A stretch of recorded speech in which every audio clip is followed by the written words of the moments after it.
Come on. We will win. Because we will hit all game.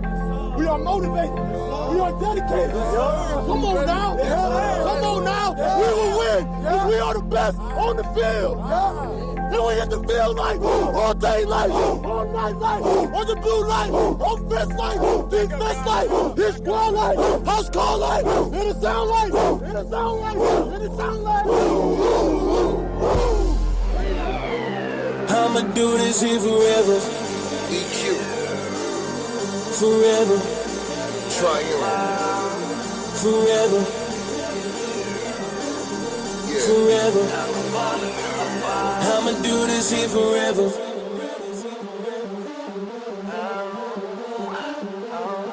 Let's go. All you haters better get comfy. This the day you've been waiting on. Y'all road is finna get bumpy. It's the track I'm making my statement on. I ain't going nowhere. This the place that I'm making home. I'll do this shit forever. Hit the gas and I'm taking off. Ow. I was born. What is going on, guys? This is the Short Sports Show. I am your host, Daniel Short. Today is, Friday, November 20th. I'm already lost. 2015. Thank you guys so much for joining us here today, this early morning. I'm sorry it's a little bit late. I was out there taking pictures for the Texas State football game, and it was okay. It was a solid game. If you guys watched it, it was on ESPNU. It was Texas State University taking on Louisiana Monroe. What a fun game it was. No, I still had a good time. It was still a good time. There's nothing really, bad. It wasn't like a terrible game, but could have been more enjoyable. I mean, if you're a kicker out there, high school, whatever it might be, JUCO, if you can kick a football, if you can kick a field goal, Texas State is looking for it. They missed about 3 field goals, and an extra point in that game. Yeah. So if you love to kick a football, if you know how to kick a football, Texas State is looking for you. You can get a full ride scholarship, just like that. How incredible! But anyways, guys, this is mainly going to be a college football show. It's crazy how much news there is in college football, and really not so much in the NFL. There's not a whole lot in the NFL to talk about. We'll still do our NFL preview for games. We'll do our picks and all that other good stuff. But, it's going to be an exciting Saturday and Sunday. Last night got things rolling. Honestly, the Jaguars and the Titans game, that wasn't really that bad of a game. Now, I didn't get to watch it. I was able to watch the highlights of it. And, obviously, they were just the highlights, of course, not the lowlights of the game. But it really didn't look that bad. It looked like an interesting game. And just thinking about the future of that game, of the series that we're going to see, the Blake Bortles versus Marcus Mariota developing in the next few years. It's going to be an exciting time for the AFC South. Now, the crazy part is the Texans are up there, tied with the lead with the Indianapolis Colts, both teams at 4-5. And then Jaguars, I believe, at 3-6, and Titans now 2-7 or so. But honestly, Titans are not out of it either. You're 2 games out. You might be 2-7 or 2 and whatever, but you are not out of it yet. You're 2 games back, 2 or 3 games back. Still plenty of football to play. So, but it's just gonna be interesting once the Titans get better. All around really more weapons for Mariota and a better offensive line. Things can start developing. But anyways, that's just my 2 cents. Again, real quick, that intro that you heard, a special thanks to Triune and UNO Entertainment for letting the Short Sports Show use this his brand new single, Forever. That's the song that you just heard that's featuring EQ as our new intro. I love it. I know you guys too already got some love back from it. So I appreciate it from Triune. You can buy his new album, Brace to Fail, Born to Succeed, on iTunes right now. If you haven't already, go and buy it. You could even pause the show if you need to. Go on over to iTunes and buy it right now. If you want to get the specific song Forever, it is also on iTunes. You can buy it as well. Links are in the description below. You can follow Triune on his website, www.therealtriune.com. Follow him on Twitter at iTriune. and Facebook, Instagram. He even has his own YouTube channel that he talks about sports as well. We will have him on the show next Friday. It's going to be exciting to talk to him, and just major props to Triune and UNO Entertainment EQ for letting us use the song Forever. Again, it's on iTunes, YouTube, I'm sure on the Google Play, all the other music websites out there, and Spotify. Check it out, download it, buy it. It is a must get. I love this song. It pumps me up. It gets me ready for the show. It gets me ready for college football and the NFL. And speaking of college football, that's what we're going to jump right into. Now, if we all remember, a few weeks ago, really actually early into the season, Arkansas head coach Brent Bielema was talking a little bit of smack about Texas Tech, about a few other teams. And every time he talks a little bit of smack, he usually gets on the bad end of it. He'll lose. Now, he wasn't necessarily talking smack right now, but he might want to watch what he says. It's a great idea what we're about to talk about and what he said, but it could come back to bite him again. Arkansas head coach Brent Bielema proposed a Big Ten/SEC football challenge.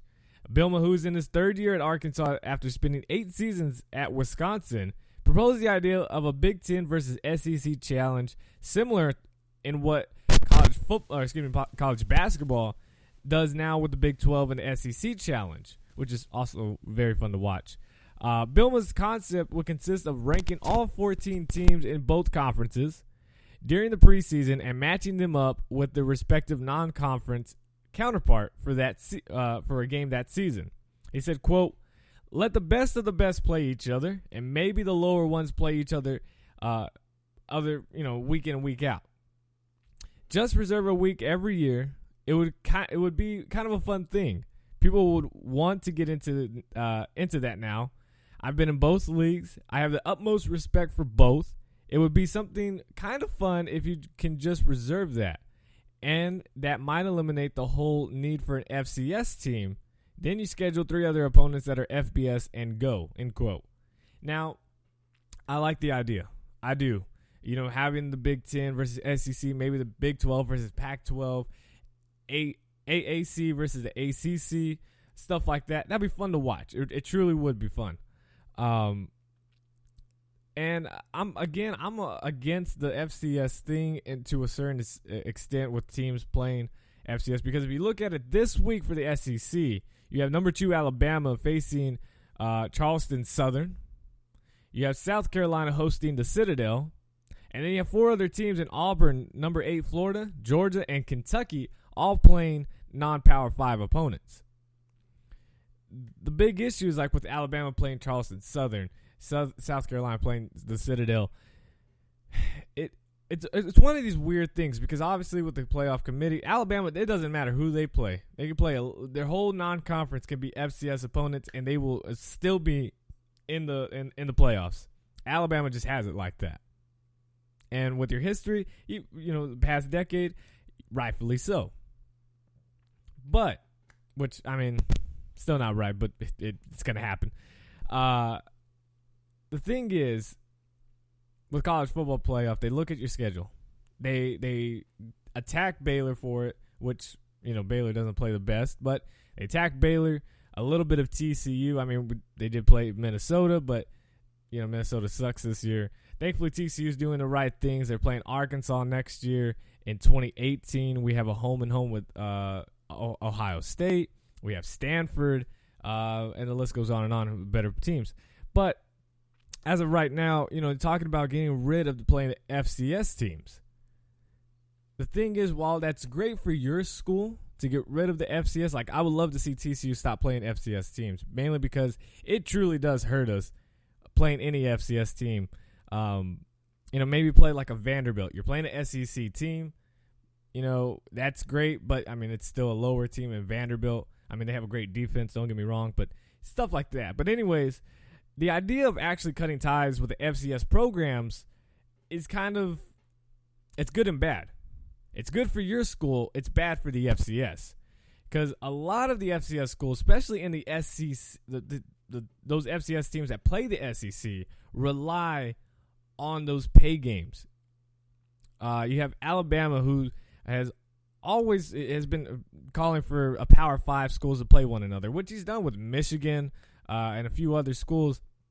Georgia head coach Mark Rich, who works with FCS representatives as one of the Board of Trustees members with the American Football Coaches Association, said that taking FCS schools off Power 5 schedules would, quote, really hurt college football, end quote.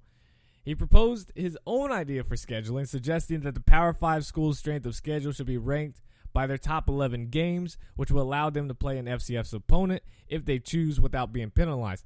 I do somewhat like that because, again, like I said, it's great for your school not to have to play those FCS schools because it doesn't hurt you then. You play a FBS school, try to put a solid lower one in there, and, you can be all right.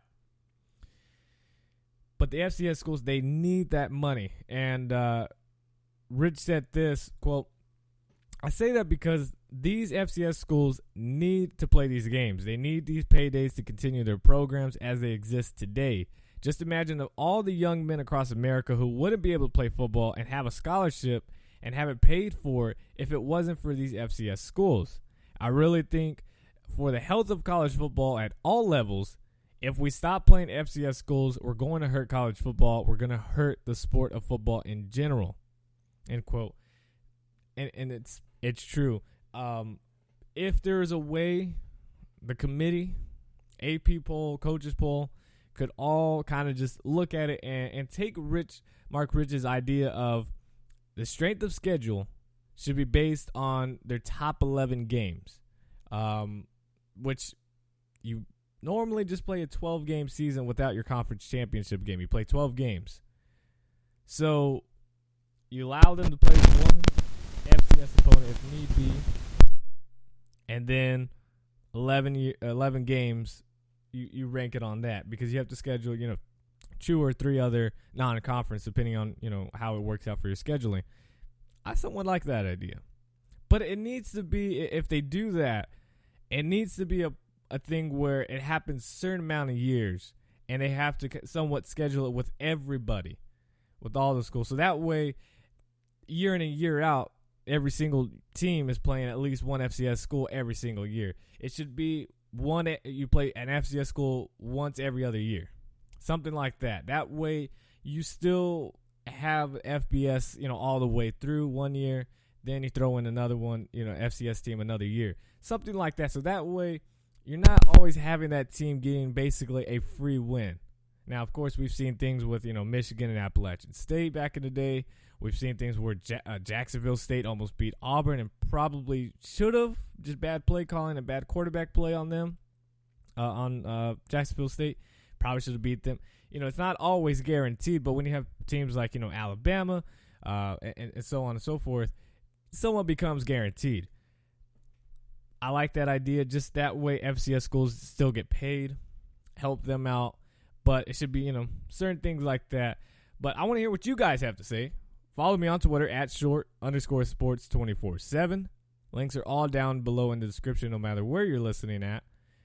And if you're listening live on the Short Sports Show, which you can now do on Spreaker.com, you can even chat during the show. Any questions, comments, type them. Type them in that comment section, and I'm able to see them as they happen. And I could respond back to you guys. So, it'd be interesting to see. Ole Miss head coach Hugh Freeze, who previously coached at the NAIA level at Lambuth University, agrees that with Rich and believes that the financial loss of FCS schools who don't play FBS schools could, hurt the program and student athletes. The Big Ten has already decided to stop playing games against FCS opponents, but there hasn't been a public discussion of that in the SEC. Beginning in 2016, the SEC will require all schools to play at least one non-conference Power 5 team, which includes FBS independents and Army, BYU, and Notre Dame each season. I believe that should be everywhere across the board, but hopefully get picked up pretty soon. So again, let me know what you guys think. Should FBS schools stop playing FCS schools? Should it be only the top premier programs like Alabama, Ohio State schools with a whole lot of money play FCS schools so that way they can pay them? Or should it be maybe the FCS schools get more money playing FBS schools than they normally do? Maybe they should increase it. That way, you take that idea from Mark Rich of ranking the only top 11 games, and if they play that 12th game against the FCS opponent, then they got to double whatever they've already paid the FCS school. That way, that's their only punishment. They got to pay extra to that FCS school. You know what I mean? So let me know what you guys think at short_sports247 or on Facebook, The Short Sports Show. Let me know what you guys think should happen and what would be the best solution. All right, moving on.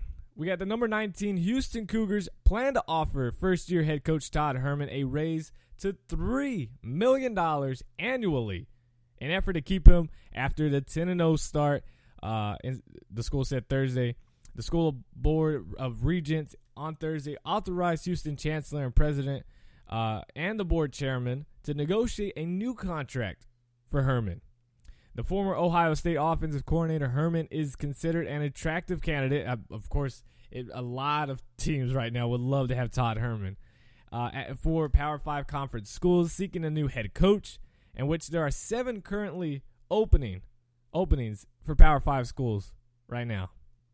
Herman's current contract is for 5 years and pays him $1.35 million annually, the highest Houston has ever paid a football coach. Ever. And now they're willing to just basically double it. The proposed raise, if accepted, would more than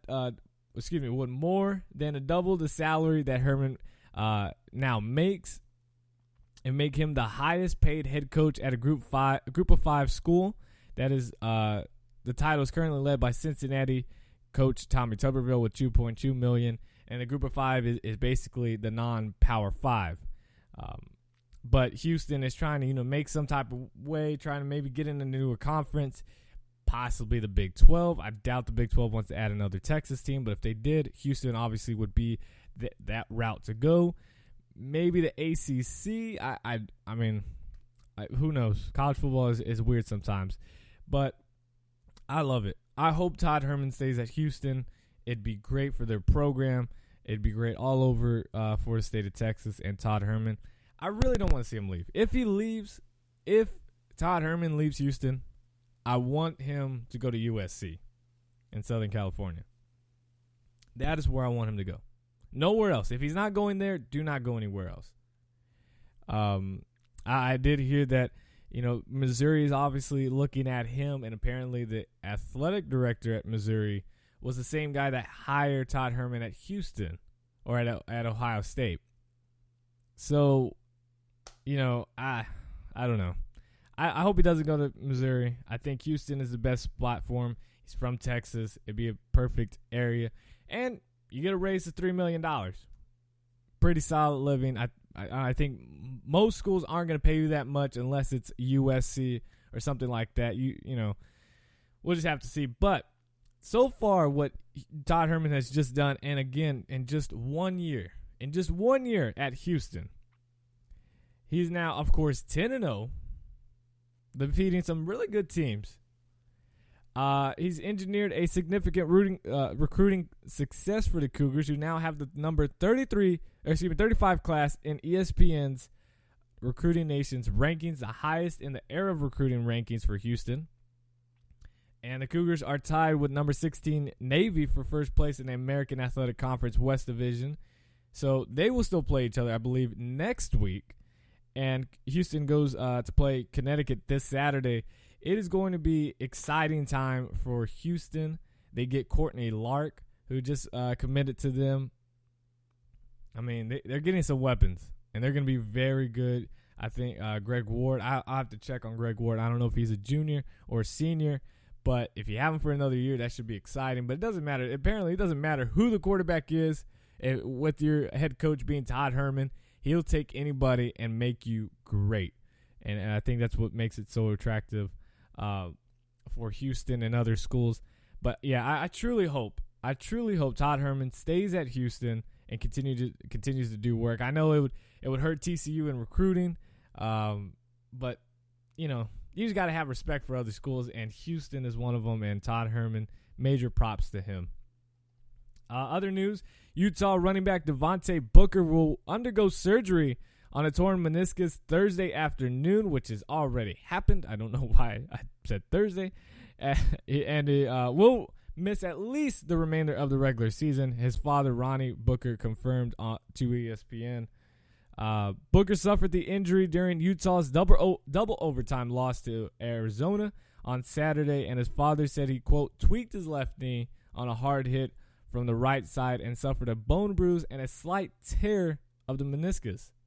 Ronnie Booker emphasized that the tear is not considered severe, but that the healing process is estimated to last at least 4 to 6 weeks. This sidelines Booker for the remainder of the regular season and a potential Pac-12 championship game. His father told ESPN that a return to a bowl game could be possible, but anything earlier would be too aggressive. He said, quote, we are hoping that he may be able to play in the Senior Bowl, which is January 24th. And probably that's his best bet. You know, I don't see Utah going to the Pac-12 championship game. Of course, anything can happen, but even if they do, I'm glad that his father is not one of those that's trying to push him back. Hey, you got to go out there. You got to go and make this quick. You got to get out there. He's, saying, hey, we're not going to push this. He's a senior. He's got NFL a future. We're just going to hope that maybe a January Bowl, maybe. But if not, let him play the Senior Bowl. Let him get scouted right and wish the best for his future. And I like that. I like that approach for it because this, while it's not a severe injury, it's still a pretty big injury. And you don't want to risk it and make it worse, especially when you don't have a safety net after this. He's got to make sure he's completely healthy by, hopefully by Senior Bowl, by Combine, and so on and so forth from there. Devontae Booker ranks third in the Pac-12 with 1,261 rushing yards, 11 touchdowns this season. He counts for 70% of Utah's rushing production. Booker also has 318 receiving yards and ranks 10th nationally with 1,579 all-purpose yards. He's done work all season long. So hopefully best wishes to him and getting healthy so he can get out there and have an NFL future. A weird type of story is Denzel Kimdichie. We all know his brother Robert Kimdichie, but the standout senior linebacker for number 22 Ole Miss will remain in the hospital and will miss Saturday's game against number 15 LSU, his family and coach said in a joint statement Thursday.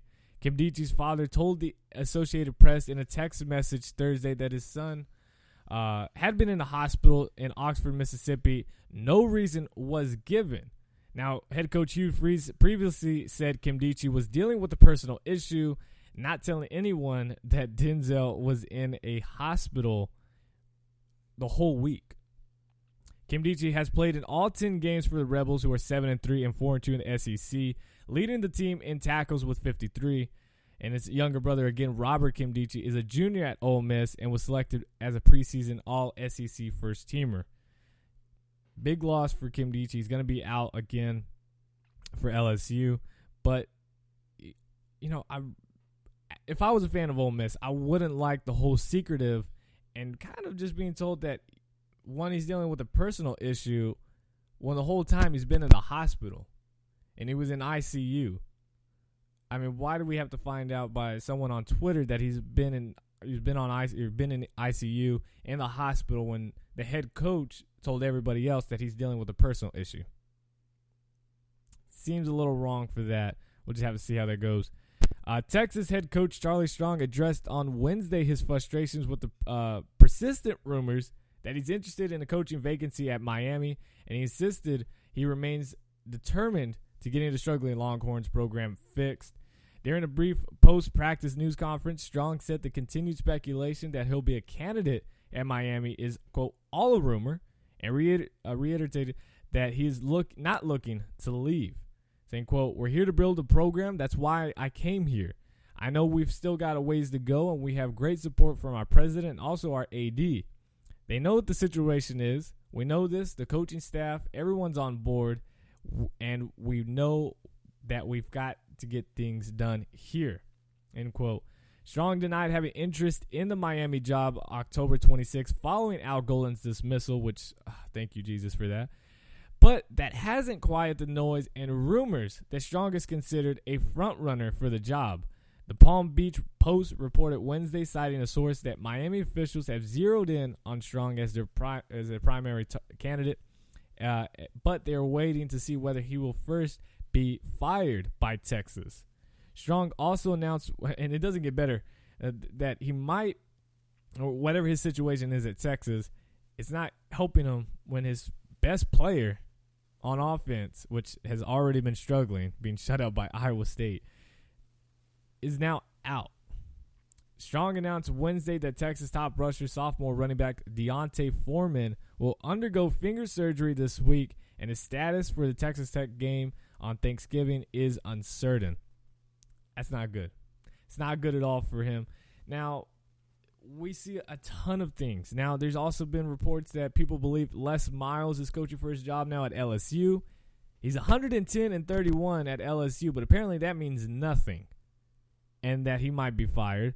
And then you got a guy, a former Texas Longhorns linebacker in the early 90s, and he works for CBS Sports Radio, Brian Jones, decided to start those rumors all over again and get everything swirling. He said that if Strong does leave the Longhorns or is fired, Jones believes Texas will make another run at Alabama head coach Nick Saban, saying, quote, "There will be another run at Mr. Saban. They will break the bank, whatever it takes," end quote. That's from Brian Jones of CBS Sports Radio, a former Texas linebacker.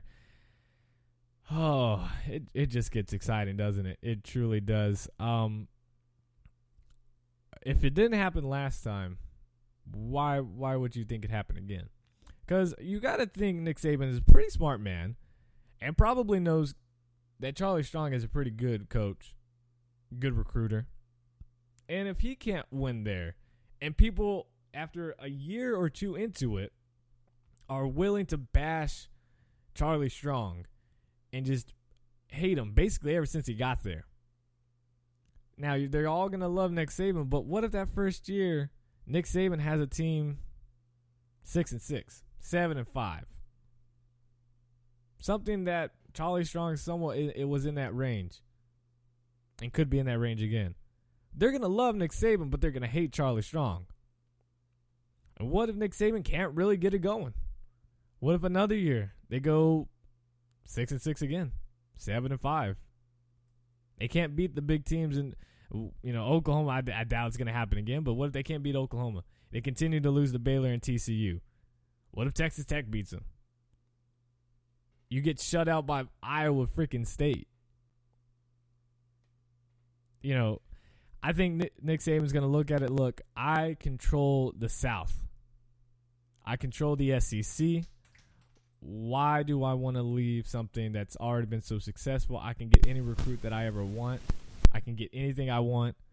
Why would I go to Texas, have all the hype around me, but just know that if a year or two we're okay-ish, we're solid, maybe get one upset, but we're not making the big bowl games and not winning, of course, the national championship, what is this going to do to my legacy?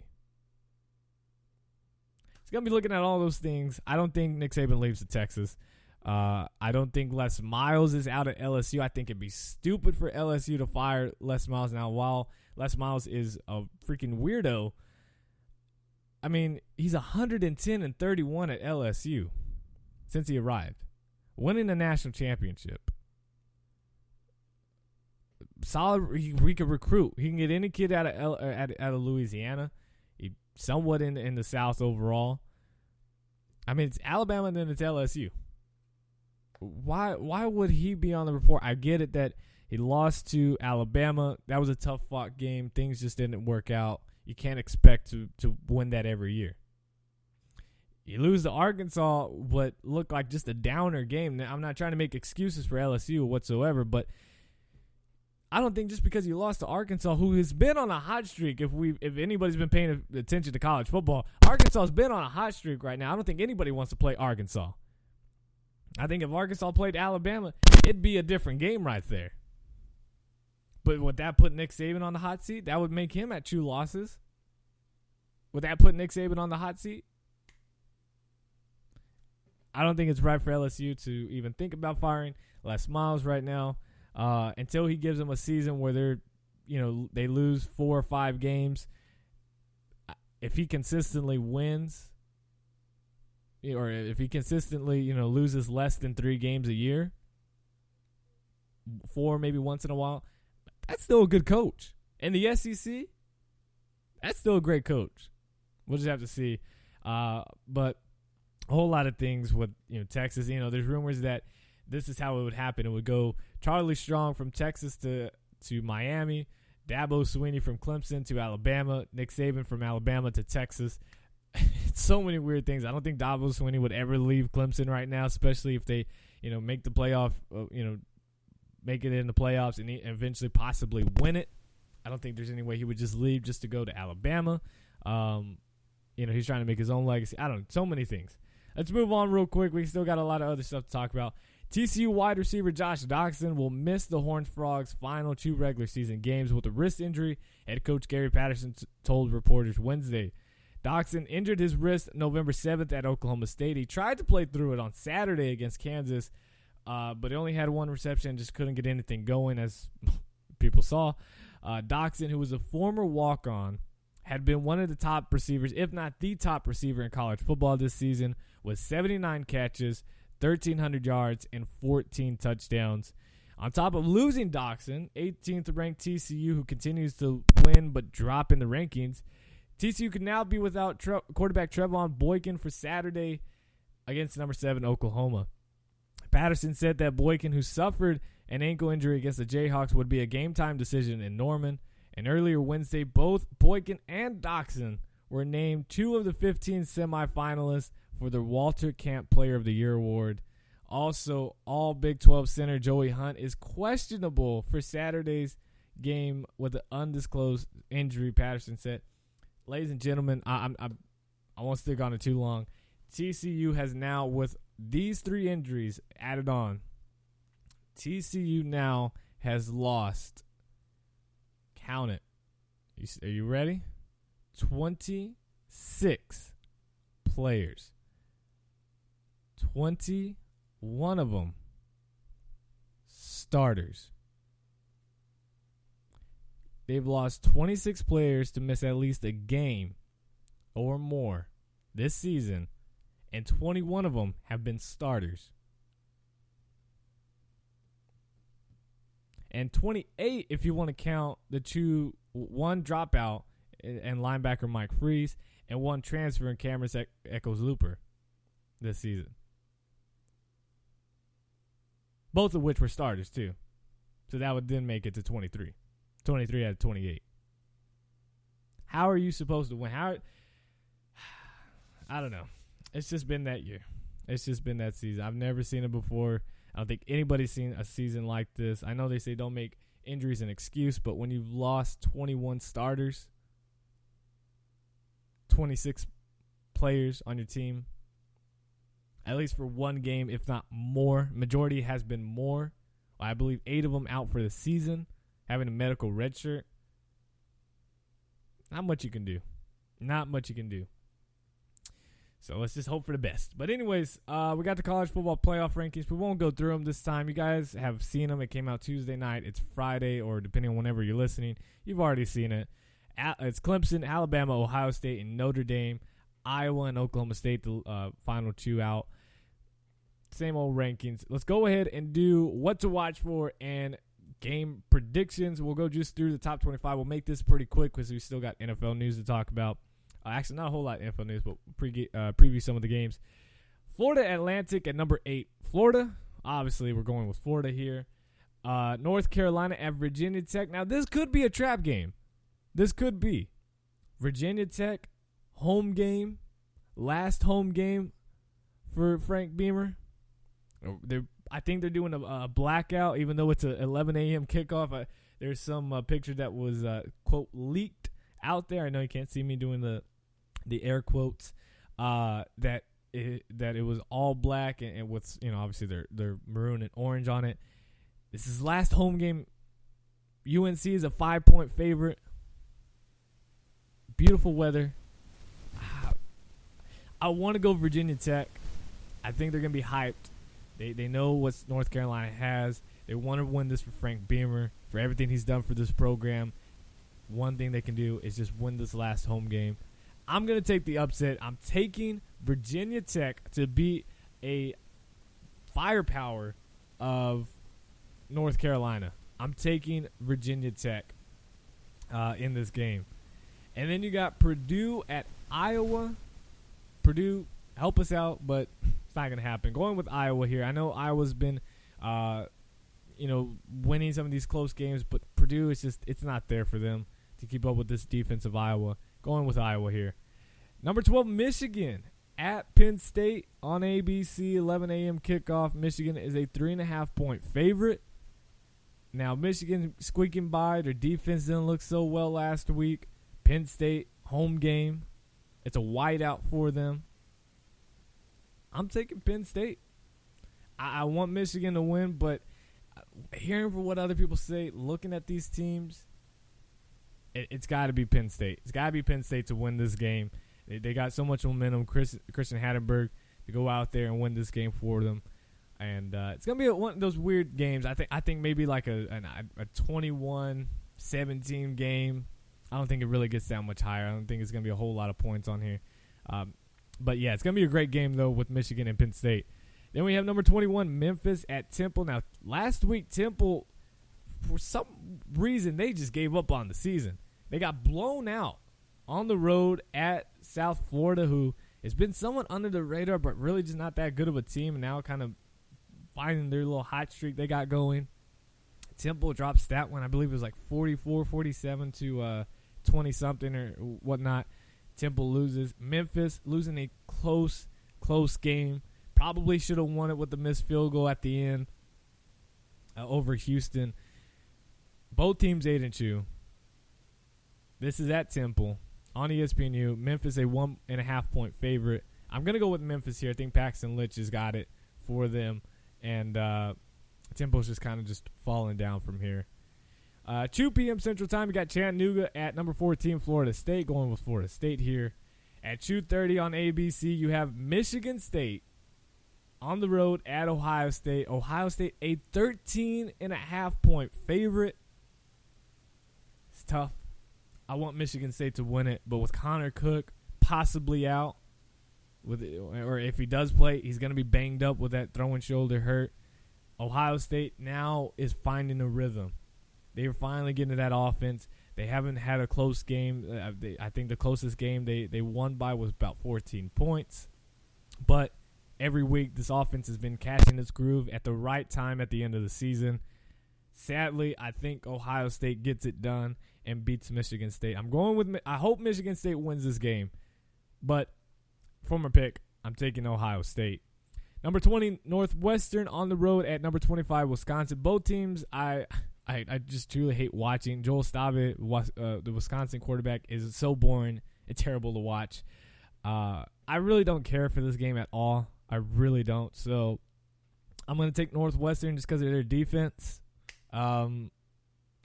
I mean, any throw that Joel Stave throws, it's just probably going to be intercepted. He's going to throw at least 2 interceptions counted right now. The over-under, it probably – I'm going to go 2 interceptions at the very minimum. Very minimum, he could throw 2 picks. Number 19, Houston on the road at Connecticut. This could be a weird game for Houston, but I think they get it done. They got everything going for them, whether Greg Ward starts or the backup quarterback. Todd Herman knows what to do with backup quarterbacks if need be. I'm taking Houston to win this game. 2:30 again on ESPN. It is number 24 USC and number 23 Oregon. The line for Oregon is 4.5 favorite for Oregon. That's incredible. Royce Freeman, one of my favorite running backs, if not, I don't know, the Iowa running back, Kenzier, he might be my favorite. But Royce Freeman is up there. I love Royce Freeman. He's a dominant running back for Oregon. Man, this is tough. Juju Smith over 1,000 yards receiving already. Cody Kessler getting things going. I'm going to have to take Oregon just because of the fact that USC's rushing defense is basically garbage.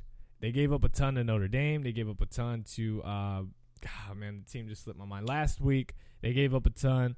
Oregon knows how to run this ball. Vernon Adams is getting things going now. He's finding his groove. It took him a few games. It's taken him 10 games. But, hey, whatever happens, happens. I think Oregon gets it. I'm going to say a 38-31 game. Oregon wins it at home. I would have liked this game to be at night, though, for Oregon. UCLA at Utah. No Devontae Booker. Give me UCLA with their defense and Josh Rosen playing a solid quarterback position right now. Going with UCLA to get this W. Number 15, LSU at Ole Miss. I don't know how or why Ole Miss is back up here in the top 25. I really don't. I think it's more because they want to make sure if anything happens to Alabama, they could still say, well, the team that they lost to in Ole Miss, they're still ranked. They shouldn't be. I think LSU finds its groove here. No Denzel Kimdichie. I am taking Leonard Fournette to have a breakout game again. He's going to show, hey, don't forget about me. On the road at Ole Miss. Ole Miss is a 6.5-point favorite. I'm taking LSU. I'm taking LSU to get this and squash all those rumors of Les Miles getting fired. Wake Forest at Clemson, going with Clemson. Charleston Southern at Alabama. Now, real quick, even though Alabama is a 38.5-point favorite over poor Charleston Southern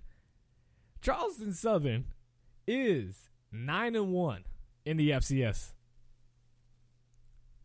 I would love to see Charleston Southern win this game so much because I would love to hear the playoff committee's excuse for still keeping Alabama in this playoff race after losing to an FCS team. It'd be hilarious to hear what they have to say.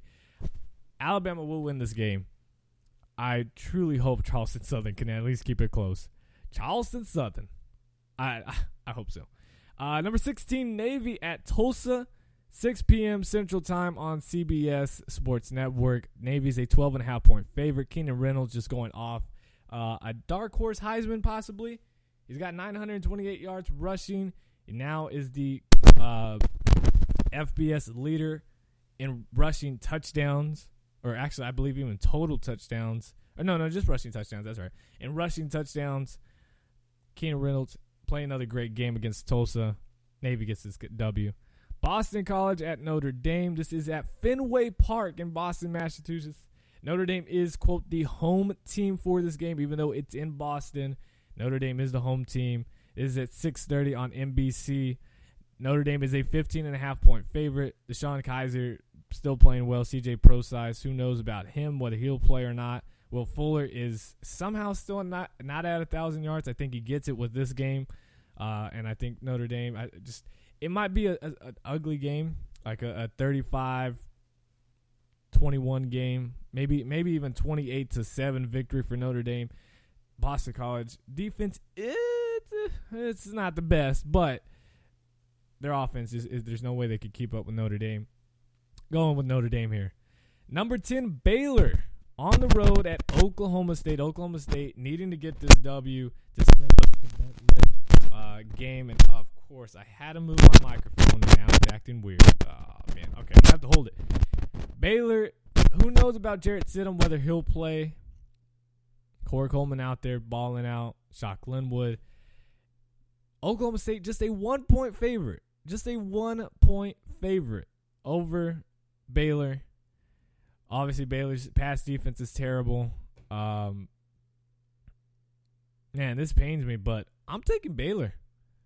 I know Jarrett Stidham's hurt. There's a report that there's a good chance he might not go, and they have a wide receiver who was a backup quarterback for a long time, Chris Johnson, who will start for them. If Jarrett Stidham cannot go, that could obviously hurt this Baylor's offense. But you got to think, this is still, I think they still are the number 1 team in rushing, even with a top 3 passing team, or they might even still be number 1 passing. Baylor still has an offense without quarterback. Oklahoma State, I think they're having that little swagger too much. They should have lost to Iowa State last week, having to come back 14 points in the fourth quarter. Baylor, I think with that defensive line and getting some pressure that Oklahoma State hasn't seen. They haven't seen a defensive line like Baylor. TCU didn't have it. Baylor does with Andrew Billings and Sean Oakman. Baylor knows how important this game is even after losing. They know that if they beat Oklahoma State and if they can get it pretty soundly, that they might be able to pull something out with a hopefully a playoff thing for them. So I'm taking Baylor. I'm going to take Baylor to get it done. And also, I need this to happen if for any luck for TCU, if they can get something going and have a Big 12 championship to TCU again. So going with Baylor here to beat Oklahoma State. Then at 7 p.m. Central Time on ABC, showers might happen. 44 degrees in Norman, Oklahoma. It is number 18 TCU against number 7 Oklahoma. Trevon Boykin is probably most likely out. Just what everything I'm looking at and reading from and hearing from, it looks like Boykin is going to be out. Josh Doxson, we already know, is out. I don't really know. I know about Foster Sawyer, who would be the backup quarterback to take over for TCU. I know him from, in high school when he played at Fort Worth All Saints private school. Great there. It was projected that he could get this, the start for next season, depending on what Kenny Hill would be like. There's just, I don't know.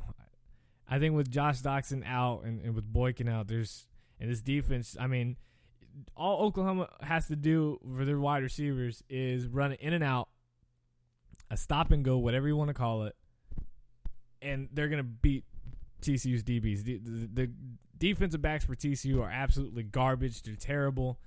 Oklahoma has an offense where they can run the ball with Samaje Perine. They're doing so well with that. Baker Mayfield is playing lights out right now. Baylor's defense is probably better than TCU's. Actually, it is.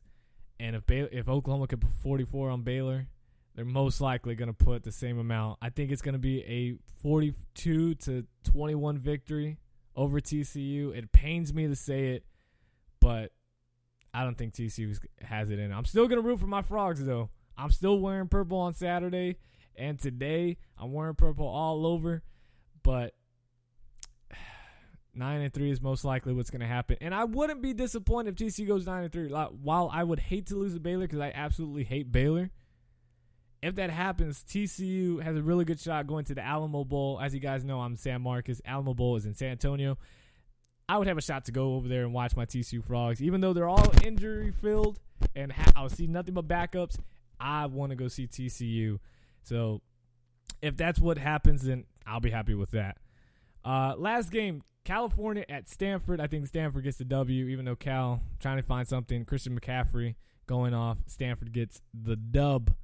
And while we'll wrap up this show here pretty soon, NFL news, not a whole lot. Just one quick thing, and then we're switching right over to picks because, honestly, there's nothing else really in the NFL worth talking about.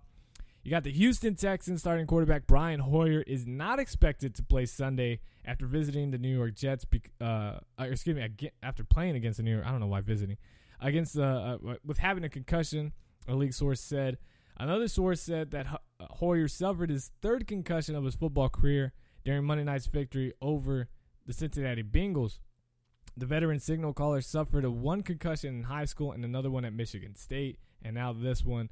And with Hoyer expected to be sidelined this week, recently signed T.J. Yates, who is now in his second stint with Houston, would start after he basically won the game for them.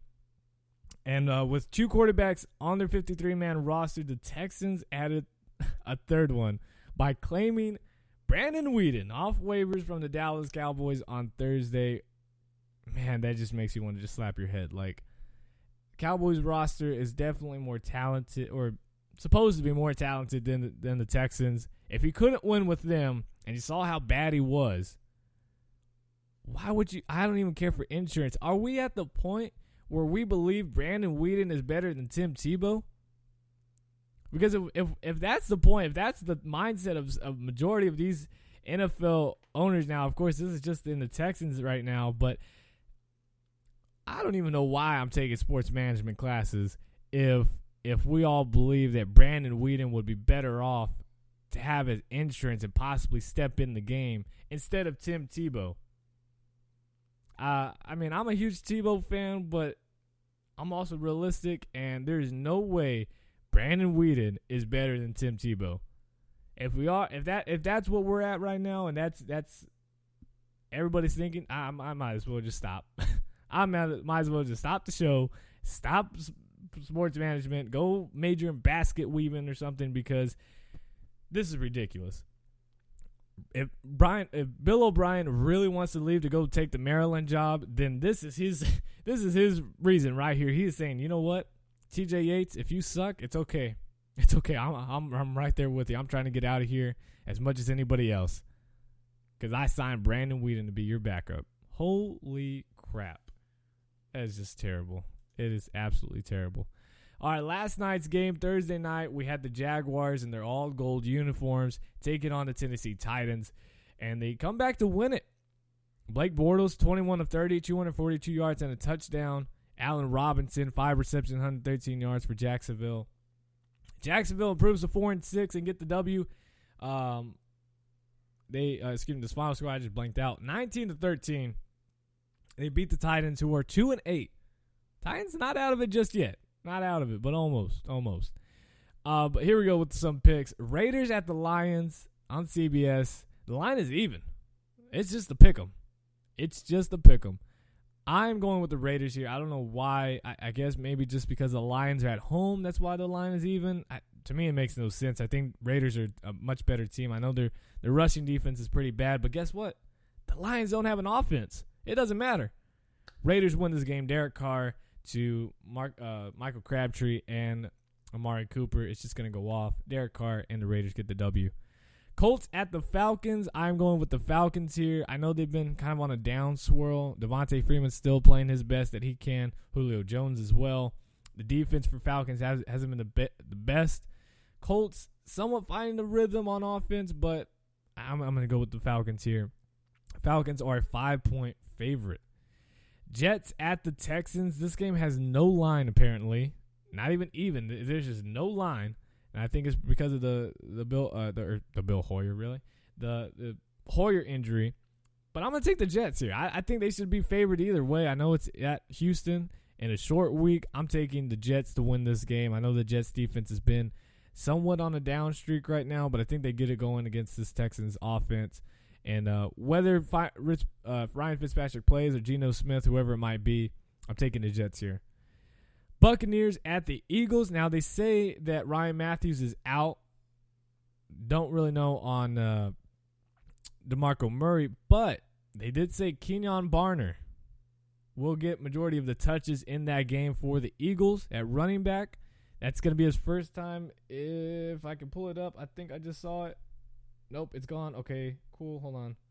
Oh, actually, Titans wide receiver Dexter McCluster is believed to have suffered a knee sprain last night and could miss more time. He'll have more tests. So there's some breaking news for us right there.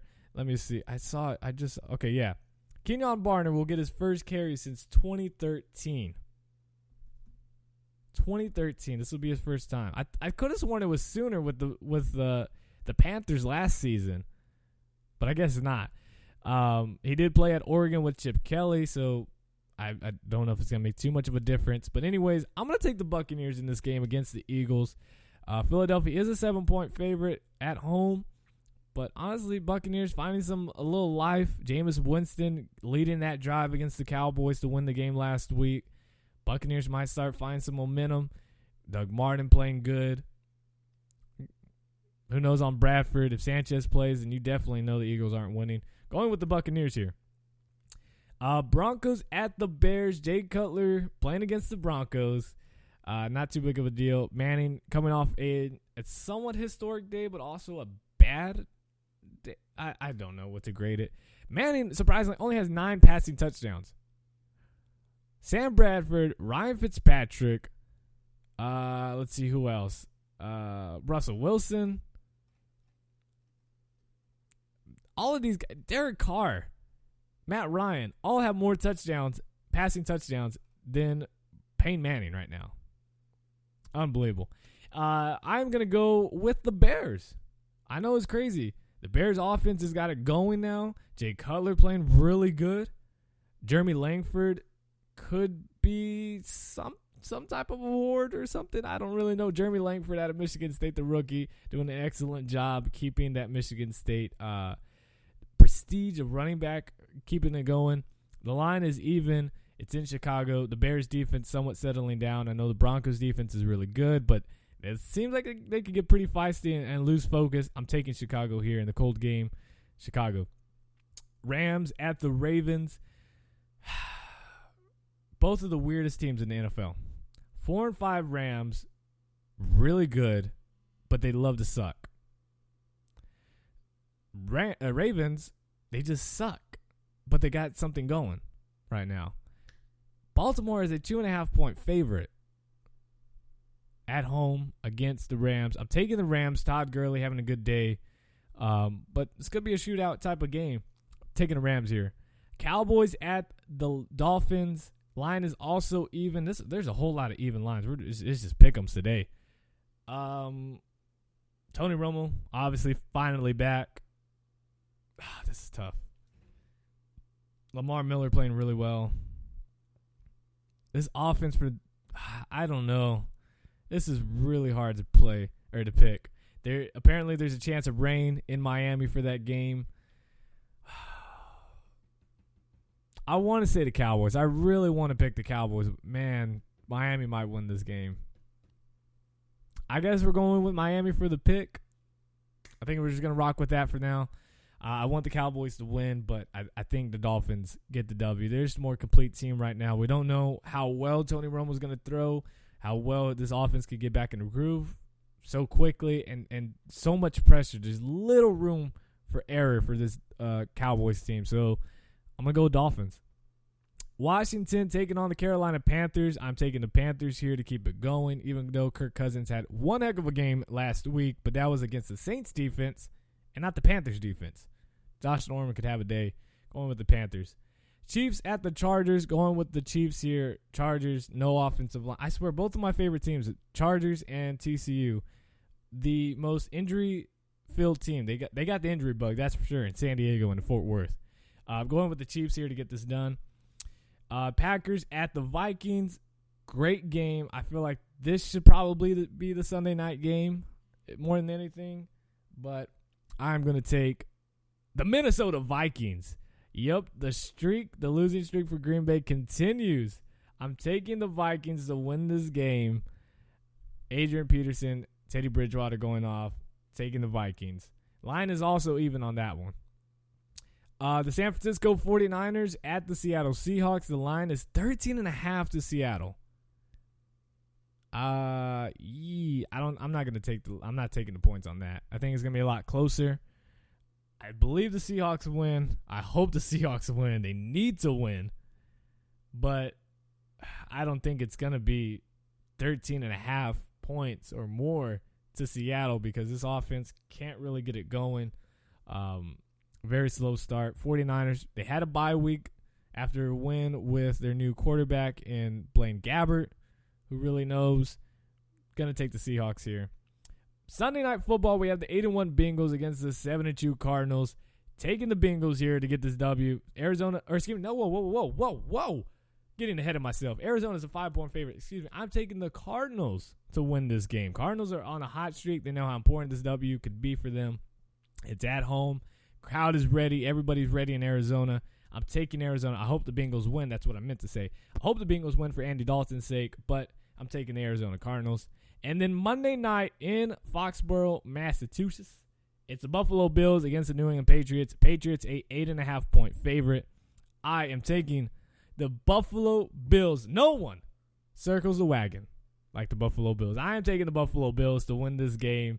I want them to win it so bad. Knock the Patriots out and help the Bills, do something because they're most likely getting a wild card. I don't think the Patriots are going to lose 4 or 5 games after this. So taking the Bills here to win this game.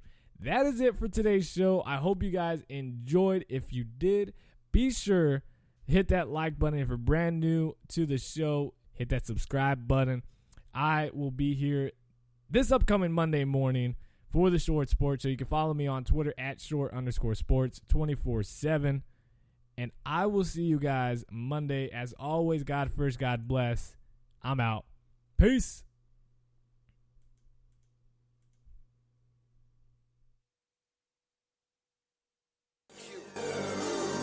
Forever. Triune.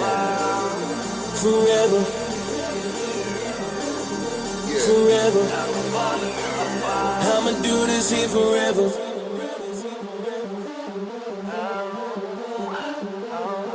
Let's go. All you haters better get comfy. This the day you've been waiting on. Y'all road is finna get bumpy. It's the dragon making my statement on. I ain't going nowhere. This the place that I'm making home. I do this shit forever. Hit the gas and I'm taking off. Ow. I was born with passion. My job is never ending and my hustle's everlasting. No matter what, I'm gon' ball, even with my back to the wall. And the best part is that this is the beginning. I'ma do this here forever. Forever. I'ma do this here forever. Forever. I'ma do this here forever. Forever. I'ma do this here forever. Forever. I'ma do this here forever. I done came way too far for me to stop it now. I done worked way too hard just to drop it now. We came, saw, and we conquered. On this field, boy, I'm a monster. This ain't got nothing to do with no dollars. Sponsors and pockets. If you got it, you got it. This hero won't squander my pride and my honor. The glory, the promise. Put it all on this field, leave none of these lockers. Leave none of these lockers.